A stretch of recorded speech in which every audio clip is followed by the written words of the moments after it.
With only a few months before we see Pacific Rim Uprising, a Japanese poster of the main Jaeger has been posted on social media to hype up the much-anticipated sequel. It shows some stylish artwork of the latest US mecha, and it confirms that the creatures from the Antiverse, the homeworld of the kaiju, will be facing some real-life anime resistance. The sequel takes place 10 years after the climactic battle to close the interdimensional breach in Pacific Rim.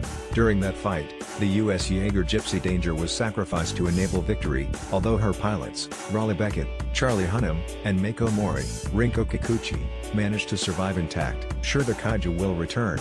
Humanity has wisely used the time to upgrade the Jaegers. While Gypsy Danger was an aging Mark III American model, the new Jaegers are all greatly enhanced with new weaponry. The flagship mecha for the US is Gypsy Avenger, a Mark V model that proudly bears the namesake of its predecessor and is due to play a major part in the new war with the kaiju. So it's not a great surprise to see Gypsy Avenger as the subject of a cool new poster released via the Pacific Rim Uprising Japanese Twitter. It shows the Jaeger in close-up profile, and provides a dynamic bit of sci-fi imagery. You can check out the poster below. While it doesn't exactly reveal anything more about the giant robot, it is nevertheless a nice graphic that seems to emphasize the slide towards real-life anime as suggested by the action-packed Pacific Rim Uprising trailer. Gypsy Avenger is piloted by the main protagonists Jake Pentecost, John Boyega, and Nate Lambert. Scott Eastwood. This new model has plenty of weapons, and previous promos revealed that the cockpit tech is much more advanced with a new offensive gadget called the Gravity Sling.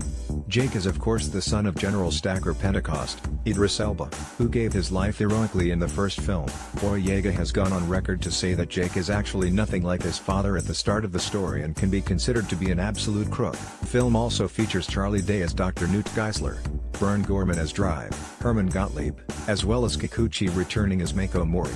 Previous footage has included Jaeger vs. Jaeger fights, and unsettling scenes of massive new kaiju apparently being able to regenerate from fatal injuries. The plot as it exists now is said to be very different to Guillermo del Toro's original idea for the sequel, which would have seen San Francisco totally destroyed in the climax. With Stephen S. DeKnight, Daredevil, at the helm, the story now seems focused on building some of the mythology and wrapping up some of the confrontations. Hopefully the whole film can live up to the promise and scenes of city-bashing carnage that we've seen so far, and we're sure we'll be seeing some further imagery like this Japanese poster in the weeks to come. Bring you further updates and promos from Pacific Rim Uprising as we get them. Source: Pacific Rim.